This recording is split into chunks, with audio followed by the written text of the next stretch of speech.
do it for you. Baby, you forgive me. Yeah, baby, I'm baby, come down to the let me show you how to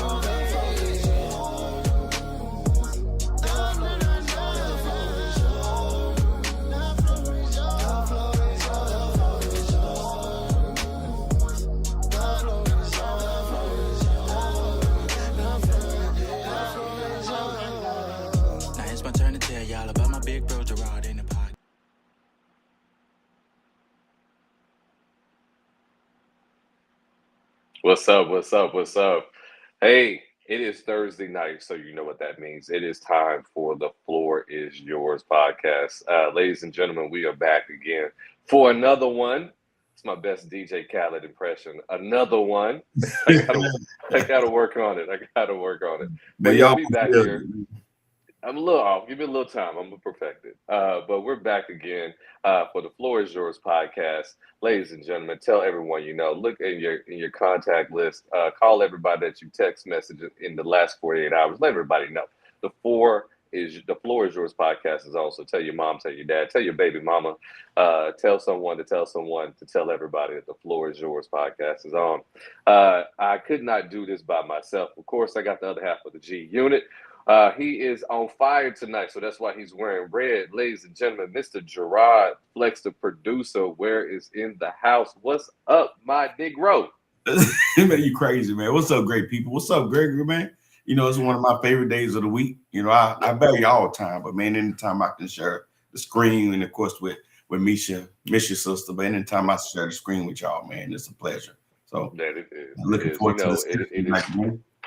You know, the magic about the Floor is Yours podcast is that it's like coming home and talking to families, like talking to people that care about you and care about what's going on in your world. And, you know, and that's what we're here to do. Ladies and gentlemen, you just saw the new intro for the Floor is Yours. And so what you got to see there was it's not just about us, but you see us in the community. You see us huddled up around people and because we care about not just the good conversations, but the call to action that God has given us and the unity within our own community. So we're happy to be here once again for another great, insightful conversation. You know, it is our desire and mission to bring real and relevant conversations to you week after week. And tonight, we got another one for you that I believe is a big epidemic in our community. And tonight we're going to talk about forgive but retain your dignity, the truth about boundaries and grace. And so forgiveness is the topic today. And so we're going to approach it from a 360 tonight, Gerard. You know, we're going to talk about forgiveness as a collective, because as human beings, we all go through it. You can't make it through life without being offended. Eventually, it is going to happen. So what do you do? And then we're going to go a little bit deeper, and we're going to talk about the particulars of being Black in America and forgiveness to our oppressors. What do we do as a people when it comes to the hardships, the injustice that we have? How do we release that anger and grant forgiveness for people who don't even care that they offended us? And so we're going to get into that a little bit later in the show. So stick around. But first, just real quick, man, got to give a shout out to our followers, our listeners. I see people already saying hello in the comments, so I just want to make sure we shout them out, let them know, like, hey, the comments are important to us. I know Gregory always say that that's his favorite part of the show, and I feel the same way. So the comments, keep them coming, whether it's an agreement or a disagreement, question, whatever. Make sure you just let us know. We're gonna make sure we get to them. Absolutely. We like it. Even if you don't agree with us, this is family, and we're talking like family. Family doesn't always agree, but we always give love. And so we love the comments. And so we appreciate the feedback that you give us. So I think first, before we talk, Floor family, we should define what is unforgiveness and what does that actually mean? Because we hear a lot about unforgiveness, and it's thrown around a lot of times. And I think sometimes people may get confused about what unforgiveness is. And so unforgiveness is holding someone hostage for a crime that that perceive that they committed against you. So it is a resentment that you are carrying around for something that is perceived. And so you see, I'm emphasizing the word perceived because a lot of times we get offended and there's unforgiveness that we carry from events that the other person didn't even know they brought upon us. I didn't know I offended you. I didn't recognize that this was an event that startled you. And so oftentimes we can be offended when the person was unintentional. And so we have to, I bring that up because a lot of times we are carrying offense that people don't even know that they committed against us. And that lingers a long time with us. And so if you spend any time on this earth, all of us have stories about a grade school teacher that embarrassed us in front of the class, someone that embarrassed us on the playground, or a coworker who maybe criticized some work that we did unintentionally, but it still carries with us. Yeah. Now, when we talk about unforgiveness, one of the things about unforgiveness that resonates with all of us is not the fact that we're offended, but how long it lingers in life. And so a person who is good at recovering or granting forgiveness, it doesn't take long to bounce back. Now, that depends on, of course, the offense that has happened. But of course, the goal is to bounce back quickly. Now, Yeah. there's various degrees on and who it comes from. Who was the instigator? Was it a loved one? Was it maybe your children? Was it your parents? Was it a spouse or a relative? Versus someone who's not that intimately close to you. The bounce back portion can be easier if you perceive the person to be of value to you. And Yeah. so that's what we want to get into. A lot of it depends on who it is, but the cut also cuts deeper depending on who it is. So, Yeah. like in divorce, when a divorce happens, someone that you've shared your life, your money, your home, your time, your kids with, it's harder to forgive because they was the closest to you. Yeah. Have you ever been offended by someone, Gerard, knowingly or unknowingly, by the other person? Oh yeah, it's just part of life, right? And I like that you brought up the word quickly, and I'm Yeah. saying it because I think quickly is relative, right? It depends on the person, the situation, the circumstances, the offense. And we talked about with a good friend, I talked about what that looks like relative, right? Just say something egregious. You know, when Hmm. someone cuts you, hurt you deeply, like Hmm. betrayal, to Yeah. think that um the expectation to forgive based off how people think about it is the same for someone that showed up late to your party or didn't show up at all to your party, right? Where There's you was levels to this, right? right, yeah. So I think that's one thing, and the reason why I say that, Gregory, is because people often quote that scripture where it says we're to quickly forgive, and quickly in some people's mindset is like it's as soon as it happened, like you need to get past it, and that don't take into account that you're human and that Hmm. God gave you these emotions, and then these emotions are meant to protect you, right? If Hmm. someone hurts you and betrays you, and you just get past it like it's nothing, what's going to keep them from doing it again, right? And I'm just Right. saying because our emotions and help us with accountability, if you will. So if I think when you hold people accountable, that's love, right? The Bible says that He chastises those who He loves. So it's not absence of accountability. So I'm just saying, when you think about this whole mindset of quickly forgiving, I think people got to be careful of the unnecessary, unfair, unrealistic expectation on you to act like you know what you move past it quickly, and because it just happened yesterday or earlier today, later on today, you're supposed to move past it, and that's just not the case, and that's not what that scripture even means.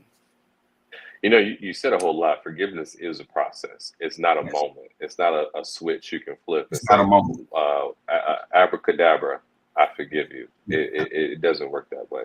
Yeah. Sometimes it takes seasons. Sometimes you may be able to forgive in a day. Sometimes it may take a week. Sometimes it may take a month. And for some people, it may take years. There's this new growing phenomenon, Gerard, that's happening. You've heard, of course, of ghosting people, right? You had a Yeah. bad date. You thought it went awful. You never want to talk to them again, so you ghost them. You block them. Well, this new phenomenon is happening where children are ghosting their parents and parents are ghosting their children because they see these relationships as being toxic, and largely because there's a lot of unforgiveness. And so we recognize that sometimes for your safety, you do have to separate for someone. I think what needs to be also explored is, when do you sever a relationship and when is it safe to return? Because there are moments and times where you can forgive, but you do need to sever the relationship. I like what Tupac said.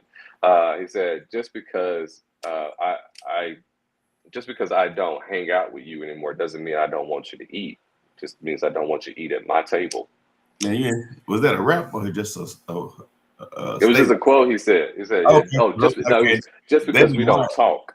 Yeah, just because we don't talk doesn't mean I don't want you to eat. I just Yeah, don't want you to eat at my table. yeah, yeah. Yeah. And I think that's the important concept, right? Because a lot of times, Gregory, people think that forgiveness means access. And we Definitely talked about not. that prior to the show. Like, I think that's one of the sticking points that people struggle with, not just the people doing the forgiving, but the people that's being forgiven, Yeah. right? If I'm receiving forgiveness from you and you say, Gerard, we're good, on that, and just try to move past that, that doesn't automatically mean like, hey, I can be back at your house in your vicinity in your space, right? Like it never happened. So Yeah. forgiveness doesn't mean access. It doesn't. Yeah, because God has given us discernment, and depending on where that personal fail came in, that's the area where I probably would trust you the least. Be it Yeah, personal, be it professional, be it financial, but whatever, wherever it may have been, I know that now I got to create some boundaries around you. And uh, yeah, there is a difference between forgiveness and reconciliation. Those are two entirely separate things. yeah. I can forgive you, but it doesn't mean that we're reconciled. It doesn't mean that we're back friends again. I've just allowed myself to be free from you. But that doesn't mean I still want to hang out with you That's also. an important point. You heard the saying that forgiveness is for yourself, right? Hmm. And it relieves the hurt, the hold, the control that betrayal or that harm did to you. Hmm. If you're thinking about, I like that you said it doesn't mean reconciliation, Yeah. but that's just a part of it. And I look at it as a 3-point step, right? And you don't have to agree with me, just how I look at it. It's forgiveness, there's reconciliation, but then there's also restoration. And the reason Mm. why I'm saying that is you can forgive somebody and actually reconcile a friendship. But that Hmm. reconciled friendship don't mean that you're fully restored to those benefits. And I like that you talked about if someone does something to you financially, right? Me and you are in business, Gregory, and I end Hmm. up causing the cash register drawer to come up $1,000 short, but Mm. everything else in that Hmm. business is popping. I got people coming in, money coming in. You might make the determination, like, you know what, Gerard, you bring some other benefits to this business, and maybe this ain't the best example, but if I bring other benefits, you like, you know what, you good with the promotion, but you can't touch that register again, right? Hmm. So Hmm. you reconcile their friendship for the sake of Yeah. the business, but being restored back to that position Yeah. might not be feasible, right? Absolutely. I mean, and I think that's wisdom, right? We want to walk in wisdom, and we definitely don't want to cast someone away if we have the capacity to restore, right? The Bible says, as much as it is in your power to walk in love with someone, and so if you can make that tweak and you can work it out, but it just looks a little different, then great. But then there was another example in the Bible where two of Jesus's disciples, Paul and Barnabas, were on a mission trip together, and they got in such a heated discussion that the Bible says they had to part ways. they couldn't even serve God together because they was so at odds with each other. And so sometimes there's a time when you can find common ground, but then there's sometimes when you got to stand your ground. And Yeah. so I think it just takes wisdom and discernment to know, okay, this has to look different because this event has changed us. And going forward, it has to look different. And I Yes. think that that is operating in wisdom. Yeah. So let's Um, think real, man. Just in that with that mindset, let's go into some real life situation, at least one right now, because I think that's important context. All right. We talked about the forgiveness, the reconciliation, and restoration. One of the things that I've talked to several people about is parent wounds, right? And mhm, you and I, just been transparent. yeah, You've been transparent and forthcoming about your own, yeah, challenge in that space. But mm, a parent, yeah, we hear people say all the time, like, "Hey, that's your mama, that's your dad," right, or "Hey, right, you need to be forgiven because the Bible says to honor thy mother and father, and your days will be long." be But long. Yeah, let's get into like, how do you process that? What are your expectations and your understanding on how to deal with parent wounds? And I'm not just talking about some strict parent. I'm talking about abandonment, physical abuse, even some that's done some of the unthinkable things like sexual assault, right? Those are some parent wounds that hmm are difficult, if even possible, to get past. But how would you counsel somebody in your space on how to deal yeah, with those yeah, things? yeah. You know what? That is such a great example because within the Black community, we tend to hold the position of mother in high regard. We tend to put moms on a pedestal. Even so much, I've seen moments where they're like at a deity level. Don't say nothing about mama. Your kids get into a fight on the playground if you say something about my mama. And so that relationship tends to be, to start off, a little bit dysfunctional to begin with, because nobody should hold the same position as God in your life. There should only be one God. And oftentimes we find that within the Black community, we put mothers in that position of a God-like person. So, how do you counsel someone like that? You have to examine their thinking and say, is your thinking led by culture or is it led by Christ? Are you led by what your neighbors have said, what you've heard in church? Like, so is this really by culture or is this really by Christ? And so Christ is very, very clear about that. Bad company corrupts good character. If you hang around fools, you will be like them. And so Christ, in a lot of his teachings, tells you to analyze the person that you're associating with above even their title. Because remember, it was Jesus whose greatest adversaries were the Pharisees and the Sadducees, were the church folk. And so Jesus is big on, hey, look at the person, not the position. And so what we do first want to understand, where's your perspective coming from? Who taught you that? Who told you that honoring your mother and your father that's written in the Bible means suffering? That's not the interpretation of that scripture at all. It doesn't mean to suffer. It just means to acknowledge that someone took care of you when you couldn't take care of yourself and be grateful and show gratitude to that. It doesn't say remain a victim.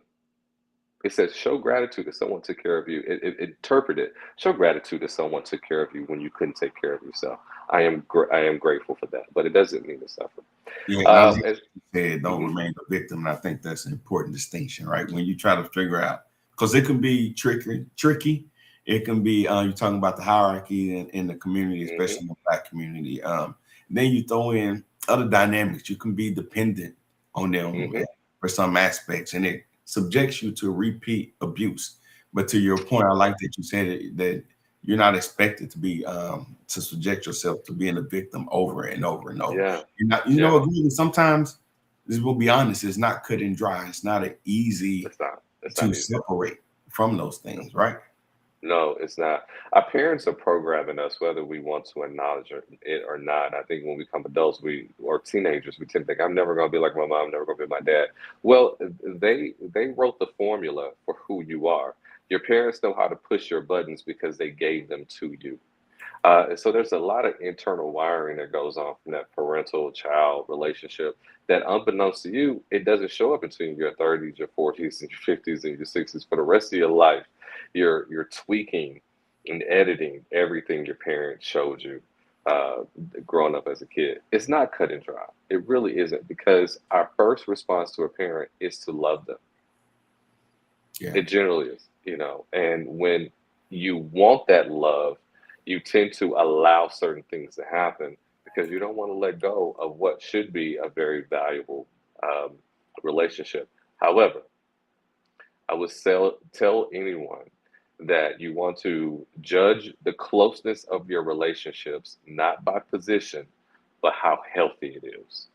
Remove the title and ask yourself, is this healthy for me?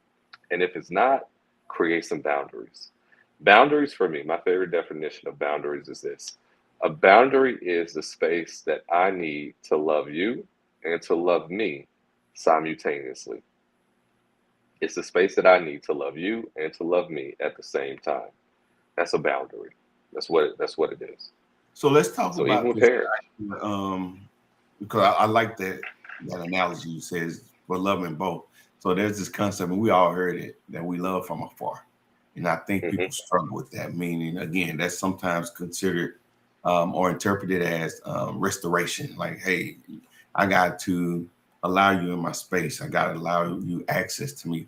But isn't it? And tell me if you agree with this or not. Isn't it also loving to make sure you put space in between someone just so that bad things don't happen? 100%, 100%, because a healthy friendship or healthy relationship is one where you acknowledge there's danger. And so I don't love you unless I tell you you're about to slip or you're about to fall off a cliff or I'm here to protect you. Love is sometimes not always comfortable. Sometimes love is correcting. It's not always comforting. And so you do need some space with some people, because I know if I'm around Uncle Charlie too long at the family reunion, we're gonna get into it. So let me just spend 10 minutes with him and then I gotta go. It's important to know your limitations and your capacity with certain people. For some people, it could be because of maybe their political beliefs. I can only talk to you about politics for so long, then I got to get up and go, or it's going to get heated. There could only be there. You have to evaluate how much capacity you have for this relationship, and then create that distance so everybody can be cool. Yeah, yeah, for sure.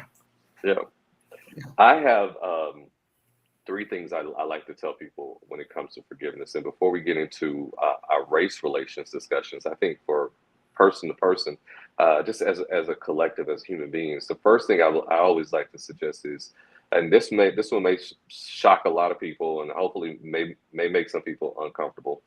Forgive yourself for what you didn't know. So when you're looking to forgive, like, how do I get over this offense? How do I get past this? Forgive yourself first for what you didn't know. Because a lot of times we get in relationships, we take bad business deals because we trusted the person. We believe this person had our best interest at heart. I believed I can trust my mother. I believe I can trust that business partner. I believed I can trust that coach. They betrayed me. First thing you need to do is forgive yourself for what you didn't know. You didn't know that this was an untrustworthy person or situation. Go ahead. Sometimes that can sound cliche, and I've asked people or talk to people who don't really understand what forgiving yourself means. I like that you Mhm. use the word trust, because a lot of the times that's what it's about. Trusting Yeah. yourself to make the right decision. Because if you're not trusting yourself to make the right decision, because you may have made a bad decision hmm um, for whatever reason before, you got to know, like, hey, I am not who I was before. I'm more discerning, I'm more intelligent, or understanding in that specific situation. So Yeah. um, Yeah. that part of forgiving yourself has to a component that has to be trusting that you can make the right decisions going forward. hmm hmm Yeah. And then also the other cliche is that I don't take losses. I either learn, I don't lose. I only learn. We're all learning. We're all learning. You didn't take a loss. You learned something new. You learned a better business practice. You learned to look at the fine print, to read the contract a little bit longer, a little bit more thoroughly. Yeah. You learn to take your time before you jump into a relationship. You learned something new here, and it hurt. but it was still a lesson learned for your benefit. So Yeah. number one, Yeah. forgive yourself for what you didn't know. And just on that note, what you said that you didn't lose. Sometimes you do lose, and I think it's important to recognize that. But it doesn't have to be the death sentence, right? And to your point, Right. what is it that you can learn from that? So whether you lost a relationship, a job, or other, benefit or perk, it doesn't have to be your death sentence, and you The can learn. story's not over. Yeah. Story's not over. Yeah, yeah. Number two, they don't have to say I'm sorry for you to move forward. They don't have to Ooh, say I'm what you sorry for you mean? to But move if they ain't forward. sorry, what am I forgiving them for? Yeah, yeah. Sometimes closure is understanding that you deserve better. Mm, Yeah, that's what closure looks like. Understanding you deserve better. yeah. They don't have to say I'm sorry. And you can meet so many people that say, until my kids give me some respect, they can't come over, or I'm not going to call them. Like, no, they don't have to say I'm sorry. It would be nice. It would be nice. It's not a Yeah, need, right? yeah, Doesn't that trickle back to the whole reconciliation or restoration? Like if you're looking for that, maybe there's a hope that it can get back some sense of normalcy, which is not wrong for wanting that, but also understanding what you're up against and what is that unforgiveness doing to you, right? But here's another one, Gregory. If you don't feel like in that instance that the unforgiveness is doing anything negatively to you, I mean, how do you even try to convince somebody in your practice that is still needed? hmm hmm Anger sometimes is a positive motivator. I remember hearing many athletes say that they succeeded in sports because someone told them they were too short, they were too fat, and they couldn't make it. And so they used that negativity to fuel them to light that fire, to go harder in the weight room or to go harder on the field. Uh, Eventually, that right there causes burnout because a negative motivator does corrode your heart. Because when you're looking for motivation in the future, after that, you're looking for some type of negativity. You're trying to prove someone right. Michael Jordan is probably one of the biggest examples of that, one of the greatest athletes of all time. But what Michael Jordan would do, and a lot of you guys listening probably familiar with this, he would make up stories in his head about the competitors he was playing against. So in his head, whoever he was playing against, he would make up a story like they crashed his car or they slashed his tires, they broke out his window, they spit in his food so that he could get fueled by negativity. Now, it did pay off in the long run. He is considered to be the GOAT, but his fuel was negativity and it ate away at his humanity because no shade to Mr. Jordan if you're listening, but Michael Jordan is not considered to be a nice guy. People that are around him who have associated with him said he's arrogant, he's a snob, he's all of these things. He was the greatest to play basketball, but his mentality is so negative when you're around him that you don't want to be around him. Yeah, So yeah, you don't want to become that person. yeah, Also, good stuff. Good stuff. yeah.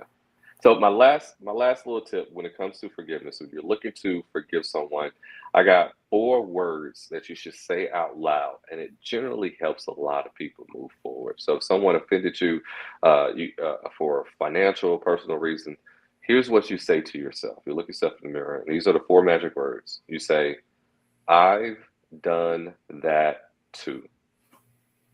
I've done that too." So next time you're driving down the highway, someone cuts you off, you get angry. I've done that too. Next time you find that someone was disingenuous, I've done that too. Next time someone took a shortcut and instead of going all the way with you, I've done that too. And what that does is that recognizes the humanity that they're not perfect, just like you. And so we're all learning and growing. And so the grace that you will want to receive when you show up, not as your best self, you're now triggered to give to that person. So I've done that too is a good way to That's good, start man. It forgiveness. takes a high level of self-awareness, hmm honesty, and humility too, right? To hmm give somebody grace that done something to you and say, like, you know what? I did it too. You I've know, done so it let too. me grant him the same grace like that I need. So yeah, I like Yeah, it. yeah, yeah. I'm guilty of that also. Yeah. Are you?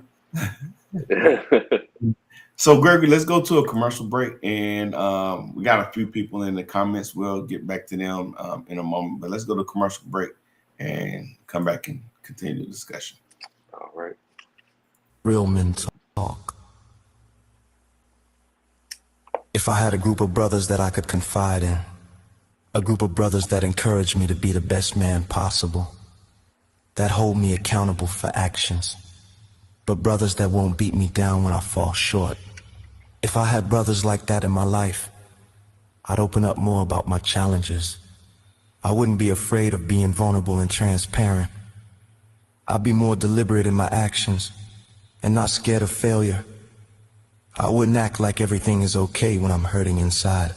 Sometimes it seems like there's an all-out assault from the world on black men, and hurtful words from my lady cut deep. I can't show my pain, 'cause if she knew that she hurt me, she would do it over and over again, hoping that each time cut deeper than the last. I do understand that women have challenges too. That's why I work so hard to be the strength she needs. But I need a band of brothers who understand that sometimes I simply want them to listen. Sometimes I need advice, but other times I need a shoulder to lean on. I need a band of brothers that create a safe space that gives us all a chance to talk about our fears. Because it's therapeutic when real men talk. Real men talk. Real men talk. Real men talk, man. Gosh, can't stress that enough. Especially, we're black leaning on this podcast, of course, unashamedly, unapologetically. We are black. I know I'm light skinned, but I am black. Um, we don't get brotherhood that goes past the skin. And real men talk is so significant because sometimes you need someone to go past the clothing and go deep inside to say, what is your heart feeling? Because all men is going to be confronted with fear, insecurity, and vulnerabilities. But those are the things that we're told don't talk about. Just keep pressing forward, as though it's some badge of honor to live in pain, to walk while bleeding, and it's not. You don't have to do it that way. There's literally nothing under the sun new. So whatever you're going through, emotionally, spiritually, physically, or financially, I guarantee you, there's another brother that's gone through it, and you need that freedom to discuss it so that your path can be easier, because you don't want to go through something just to go through it. You want to go through it to make it easier for someone else behind you. So Yeah, real men talk. real men talk. That's an important part of it, man. Appreciate the way Yeah. you described that. Yeah. So just a couple comments, but just for the sake of time, we'll get to 'em. Monica, appreciate you for tuning Hey, in. Monica. Yeah. Mogul, man, we're always glad to get the representatives from Mogul jumping in and Absolutely. discussing things. Tamika, always a blessing to see her. Tamika says, absolutely, forgiveness is for me. And that's a hard concept, right, to grasp, because I think it's primarily for self, but an expansion of that is also relieving someone else who might be carrying a level of guilt for the harm that they've done to you too. So yes, it is primarily for self, which is different from the way it's usually taught, but it can also help relieve somebody else that's carrying the guilt for something that they did to you too. So Hmm. extension of Yeah. that. You comment on that? You're absolutely right, because we don't know what guilt or shame or embarrassment someone may be carrying because they weren't able to show up the way they wanted to, and they feel guilty about it. And it's like, man, I just wish Gerard would say it's okay, it's all right, don't worry about it, we good. And giving that person an opportunity to go, it was a fumble, but it's okay. It lifts that weight off their shoulders. So yeah, it is primarily for yourself, but it also can help another person heal as well. Hey, I like that you gave words to how to verbalize that, right? How to express that. So sometimes we don't even know how to say that I'm moving past that, because it sounds like I'm excusing what you did. So just thinking about that and see if you can expound on that a little bit. The language, how to define it, how to express that I do forgive you, but I'm not cool with what you did. Yeah, yeah. You want to be specific and heartfelt. So you want to be able to say, Gerard, I know you said that you was going to bring um, the what was I gonna say? The cups in the place. What do you call that? The dishware? Yeah. Yeah, I know you said you're gonna bring the dishware to the cookout, but you weren't unable to do it. I just want to say it's okay. It's fine. It's not a big deal to me, and I don't think any less of you because of it. And let's just move past it. So you want to be specific and heartfelt. You want to acknowledge what the thing is, and then you want to speak from the heart about it. And once that is done, it generally takes 30 seconds, and then once that's done, the person is set free and they can move forward. Like, yeah, it's okay. yeah. Because Dr. Marlon, where tuning in, he said, "Amen, on point. Appreciate you tuning in, and hey, we got to get Marlon back on the show too. So hmm sooner rather He than must later. have been responding to something you said. You know what, man? I wasn't going to claim it, but you probably right, man. Yeah. So yeah. So go ahead and continue the discussion, sir, please. Yeah. So, this is the part where it's going to get heated and maybe a little bit controversial because Black people, we carry a little bit extra on our backs. One of our favorite quotes here is, I love being Black. It's a little dangerous, but I love it. And so we want to discuss now, specifically within the Black community, as we face, the politics that are going on, and you don't have to go as far as politics as in your own neighborhood. How do you forgive your oppressor? How do you forgive the people who are continually fighting against you, who seem they don't want to let you win? Every time you overcome one obstacle, they put three more in front of you. How easy is it as Black people, or should we? That's a great question. Should we even forgive the people that are trying to hold us down, that are trying to um, prevent us from voting? They're practicing gerrymandering.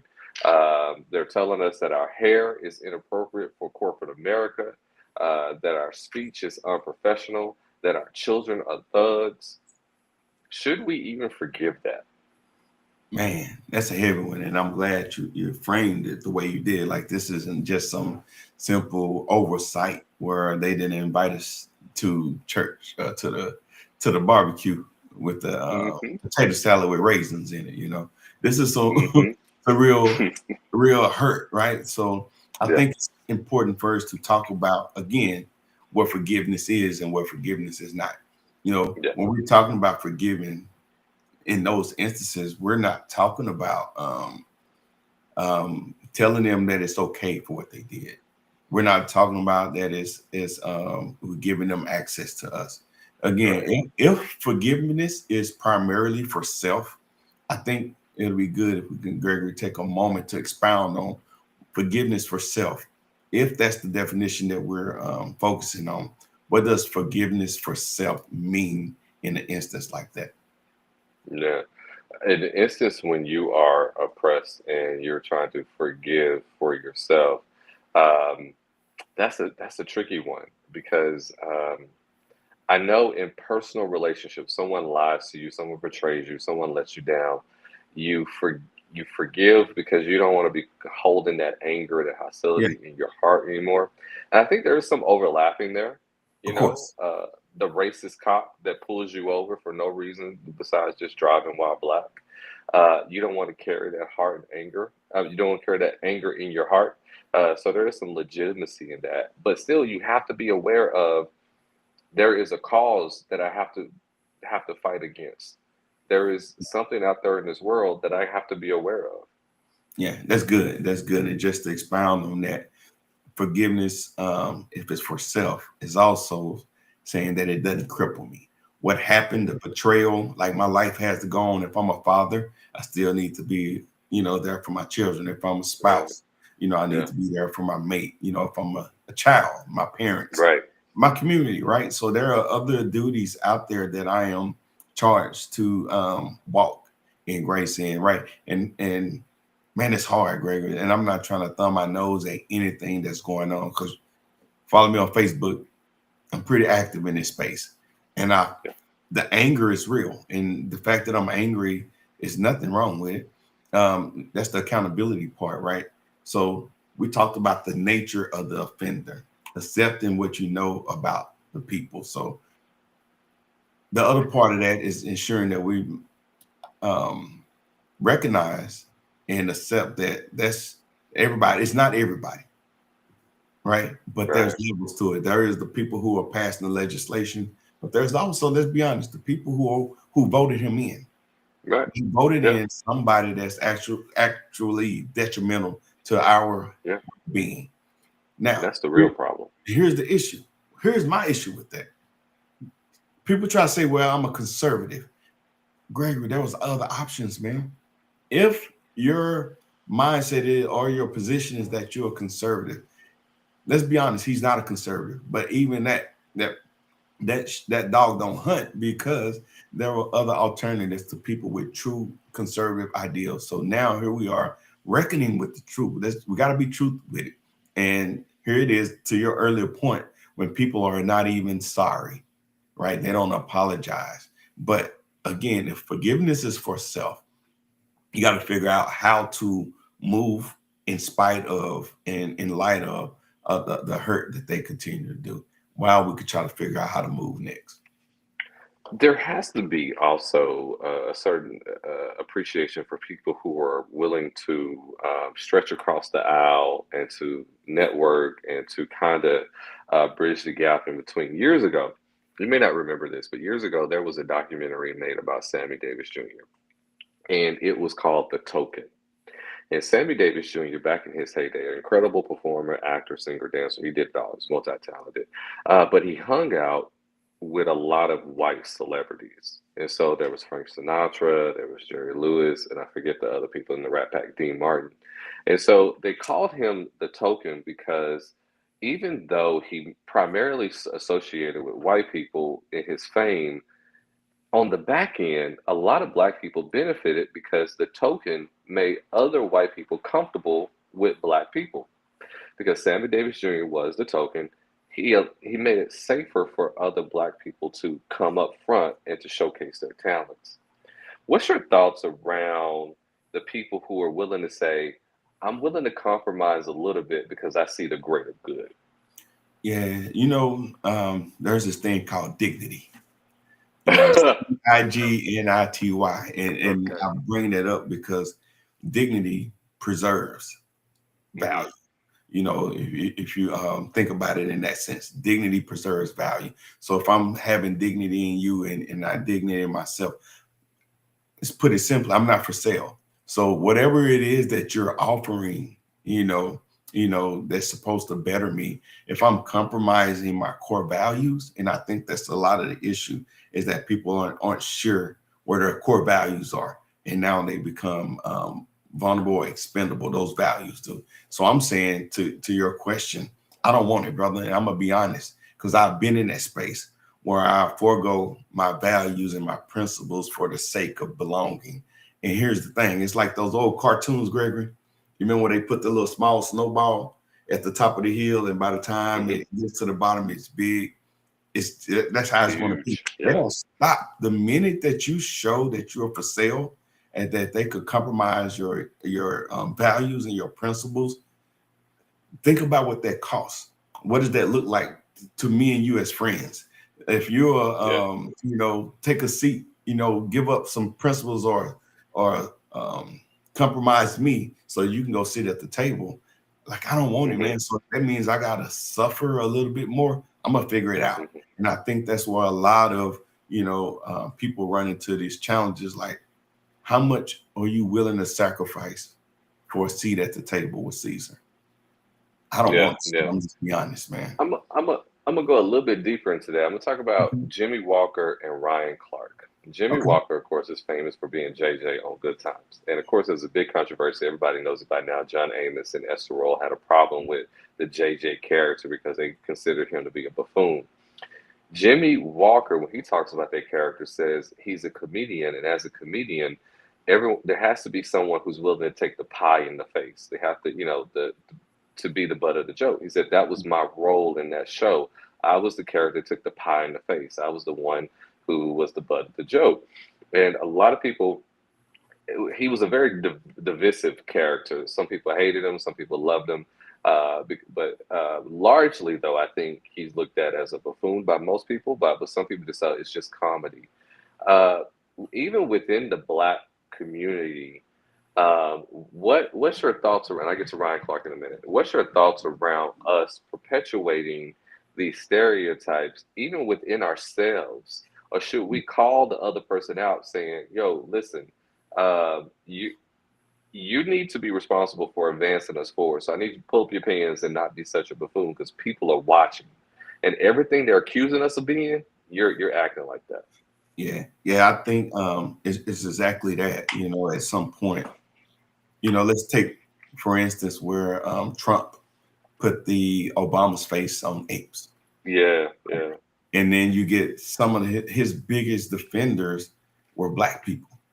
And right, then, which is disingenuous and it's not intellectually honest if you have that discussion without the truth of the history of this nation, right? We know what it means when they put black people face on apes. They have traditionally and historically and maliciously compared us to those we've seen animals. it too much for you Yeah. not to know. So Yeah. when people downplay it or they try to get you to be silent and try to tell you that you, Gerard or Gregory, are overdoing it or taking it too far and it's not that serious, that's what Overreacting. they want you to do.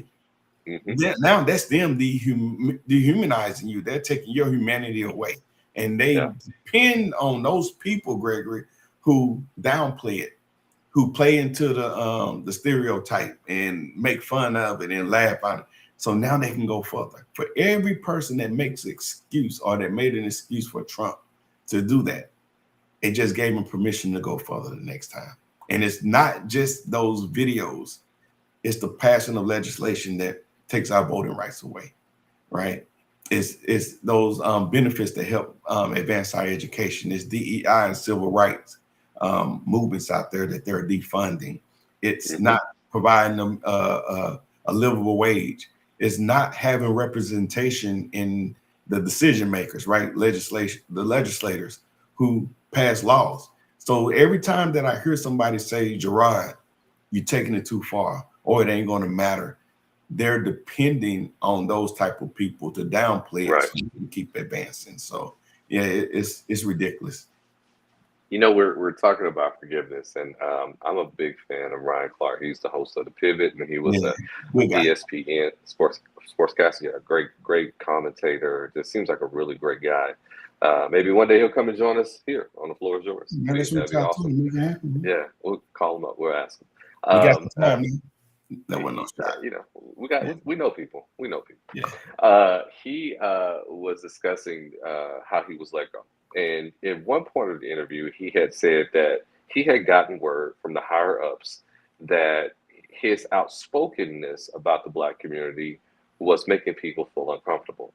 Of course. And so he evaluated his position there, and he thought, well, I'm opening doors for other black people. This is putting food on my table. Let me just lower the volume a little bit. Let me soft step a little bit more. And even though he tried to tweak his approach and tone it down and make it comfortable for the white people in the room, they still let him go. When we talk about forgiveness, is that a moment where he should forgive himself or the people that betrayed him? Because that's a tough pill to swallow. I tried to accommodate you so you felt comfortable, but you still betrayed me. Man, there's so many nuances in that. And let me just say this. I don't think it was necessarily the white people. Mm. I think it was Stephen A. Smith. Really? Yeah, man, come on. That's man. his dude, though. That's his dude. On paper. Okay. On paper. But you got to think, man, they have polar opposite platforms. Here it is. Stephen A. is laying down and shucking and jiving and borderline cooning for proximity for a seat at the So table. you're not a fan. Stephen A. No, I never. Let's be honest. Even before he started showing what he's willing to do for access and for proximity and more money, I wasn't a fan of him anyway. But Yeah. that's neither here nor there. There's plenty of things on TV or in life that I'm not a fan of. So that doesn't take anything away from who he is. But when he began to shuck and jive and perform and backstab and desire more money, it was just like, when is enough enough? Well, money is infinite.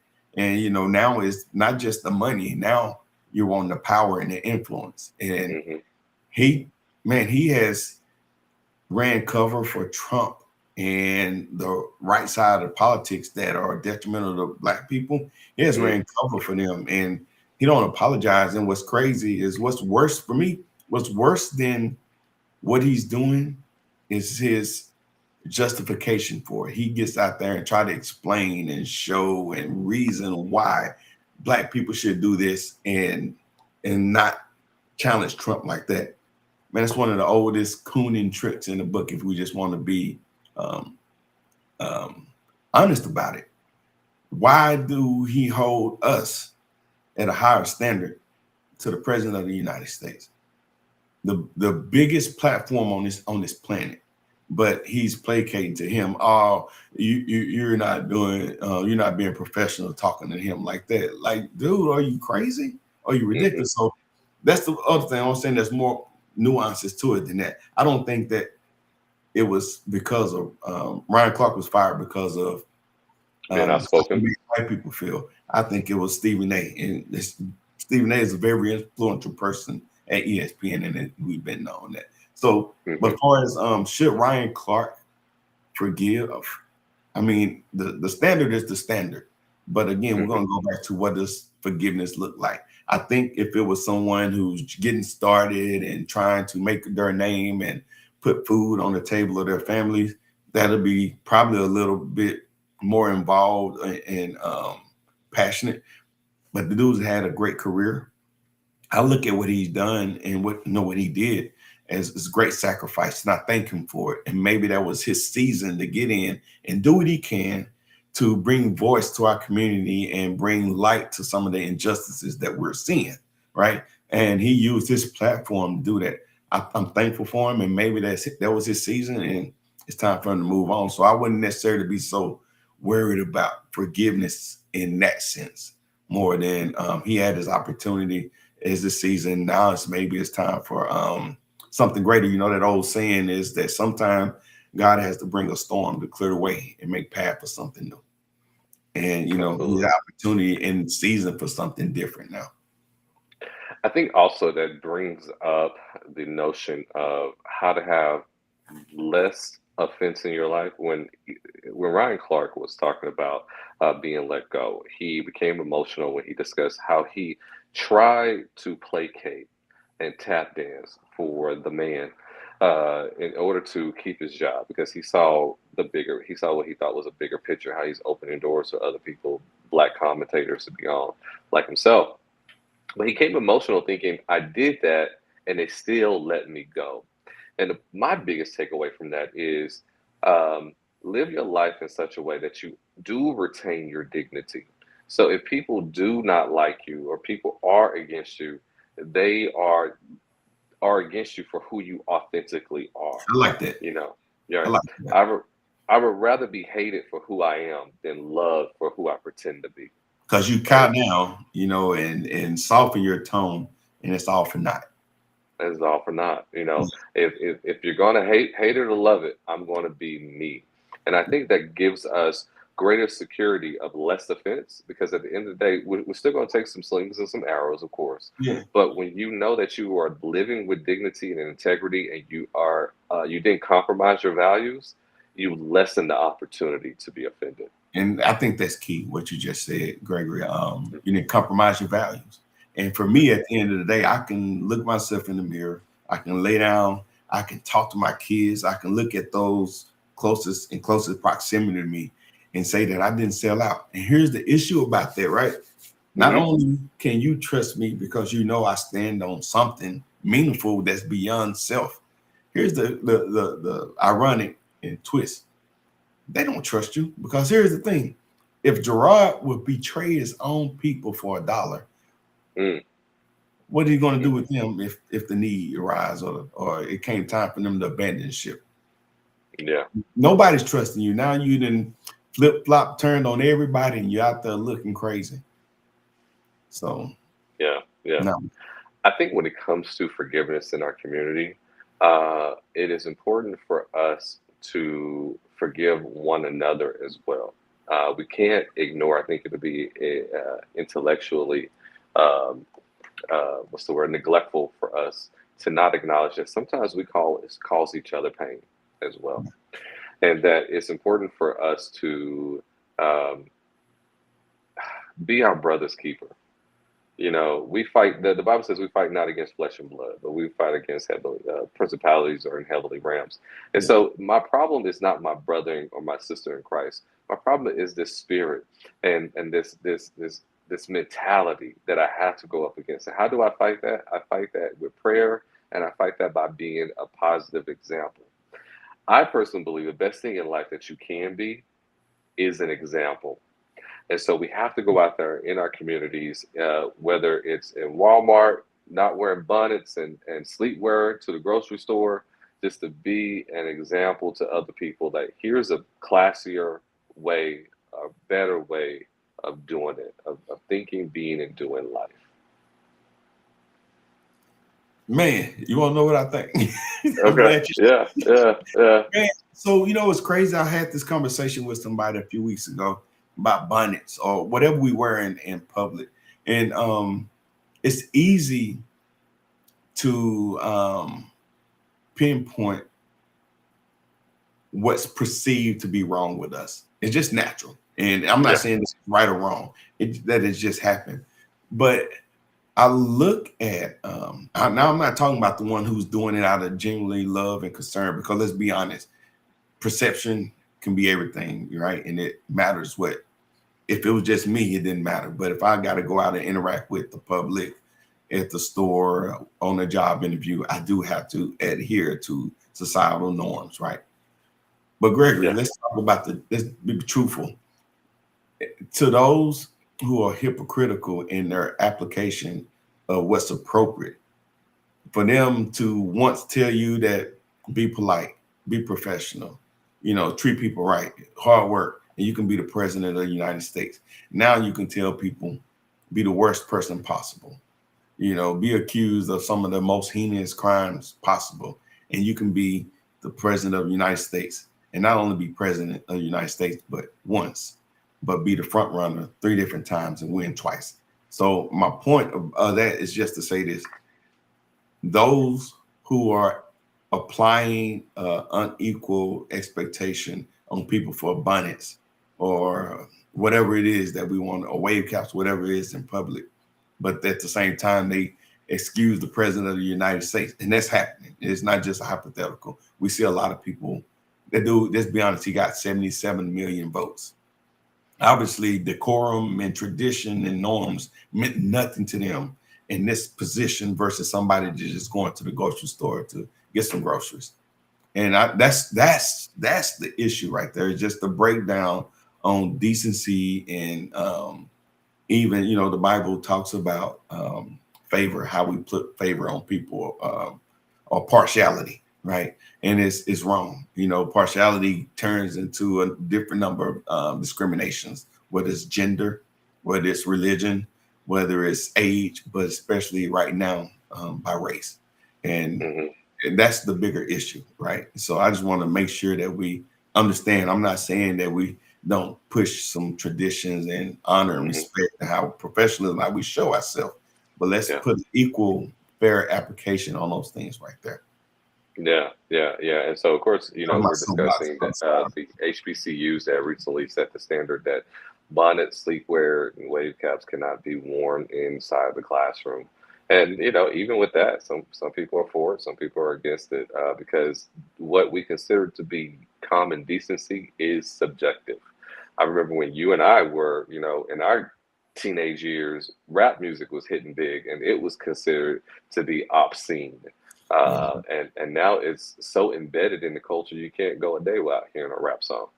And so culture changes over time, and moral standards change Yeah, over time, yeah, you yeah. know, and what's acceptable it also changes because back in our day, you would never think about wearing spandex. We would never think about wearing spandex or athletic gear Yeah. to just out and about. Now you can't go a day without seeing it. But you know the thing is, since we do reference scripture a lot, there's this one where he talks about the religious leaders, the people in Hmm. general, where they take the commandments of men and act with the commands of God, the Hmm. traditions of men, and act like they're the commands of God. Hmm. And he Hmm. speaks specifically about that. Now, how we apply that in our daily lives, again, I think is relative. You got traditions that's societal norms that I think are important, and they give order and give discipline. But if we're ready to crucify people for bonnets, and I'm not talking about in the classrooms, I get dress codes and norms, and Hmm. that stuff is important. But again, the application of it, especially those who excuse some of the most heinous, disrespectful, unorthodox behavior from especially those in power, but ready to bring the hammer down on people for, expressing their culture, the ethical position with the hairs or dress and all that. I think we got to be real careful about that. Yeah, yeah, Yeah, that's great. That's great. yeah, How we yeah. looking in the comments? I hadn't looked at them. Man, we got another one that popped up. This is our sister from another mister. Oh, I see. She said, and the 12 disciples rode with Jesus. I don't know what comment or what discussion she was. If she's listening, Misha, let us know what that was too. But yeah, she said that. So that's where we are with that. But we really at the end. We had an hour. So this is Okay. where we can let you come with your words of inspiration, wrap up the discussion first, of course, but leave us with Yeah. some thoughts on how we can be better at forgiving, but also understanding what forgiveness is so that we can just do our part to make society better. Yeah, yeah, absolutely. Forgiveness is one of those practices that is never ending. So for anyone who's listening right now, you stumbled and you failed, and your journey with forgiveness, and one day you're great with it, the next day you're not. I want to stress to everyone that is completely normal. On Monday you think you're over it, but Tuesday a memory comes back and you get triggered. Forgiveness is an ongoing practice. It is not a switch that you flip and it's immediately settled. No, there are some Mhm. offenses that never leave you. You just learn how to manage it. I'll say it again. There's some offenses that never leave you. You just learn how to manage it. And so managing it looks like some good days and some bad days.